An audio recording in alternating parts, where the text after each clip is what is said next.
પેલો વિભાગ એટલે કે જે પેલો સેક્શન આપેલું છે તે માનસિક યોગ્યતા કસોટી એટલે કે આકૃતિ આપેલી છે।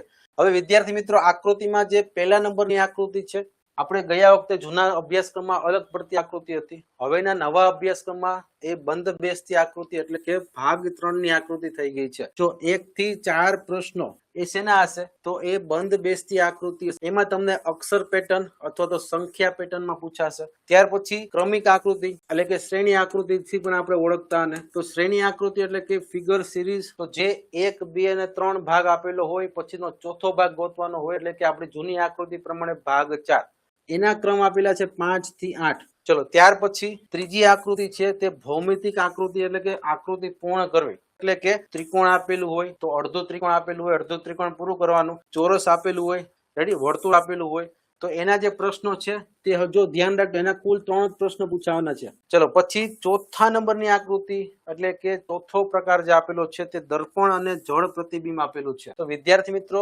અત્યાર સુધીમાં નવોદય દ્વારા જળ પ્રતિબિંબની આકૃતિ હતી નહીં, આ વખતે નવી આકૃતિ ઉમેરેલી છે।